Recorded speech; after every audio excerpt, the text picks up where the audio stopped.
Kamusta mga kalahi? Panibagong araw, panibagong vlog na naman ang ikikwento natin ngayong araw. Kung saan ayan pinuntahan namin yung barkong bato na pinaniwalaan ng mga taga dito na di umano ay mayroon daw misteryo na bumabalot dito.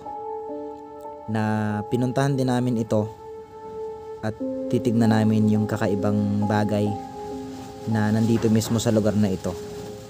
So kung mapapansin nyo yung bato, talagang kakaiba. Tapos lahat ng bato ay tila may sinasabi.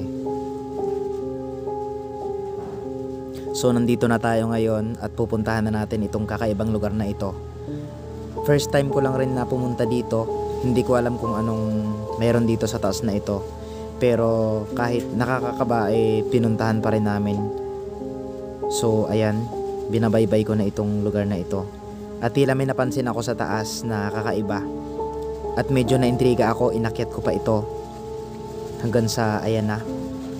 So dito ko napagtanto na ganito pala yung lugar na ito. Marami na akong napuntahang sapa, tuburan, pero kakaiba ito. At kung mapapansin nyo, sa sobrang tagal na nang walang tubig dito, halos walang mga nakalagay na tubig.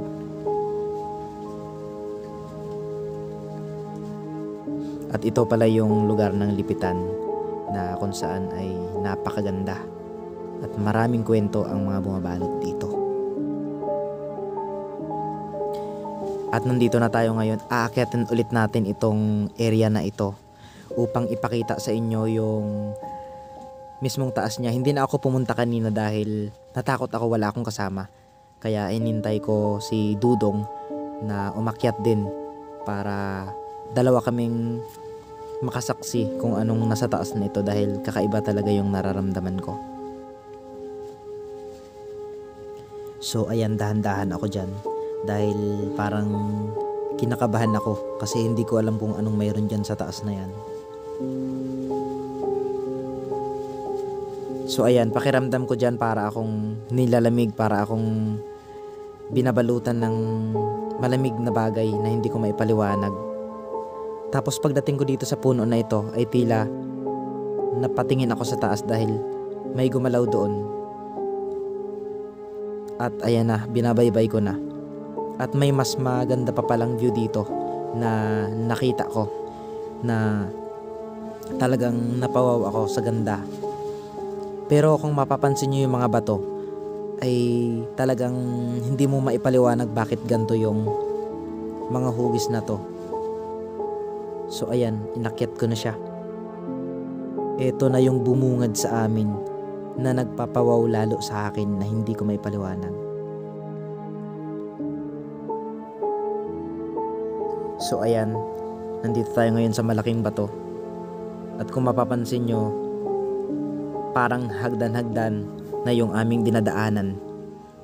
At sa taas na ito ay makikita mo yung lapad ng mga pinagbuhusan ng tubig. So ayan, hinihintay ko si Dudong. Habang naglalakad ako dito, bigla kong napansin na napakalapad ng lugar na ito. At gusto ko pang puntahan yung taas na yun. Pero dahil natakot na rin yung kasama ko, nandito na lang din ako. At may mga truso na nga pala dyan na nakalagay. Grabe. Hanggang dyan na lang yung pinuntahan ko dahil talagang kakaiba na yung nararamdaman ko na halos hindi ko maipaliwanag. Sa susunod na video ipakita ko sa inyo yung aktual na nakita namin na kakaibang bagay na tila binagsakan ng bulalakaw. So yun lang guys, maraming salamat sa panonood. God bless.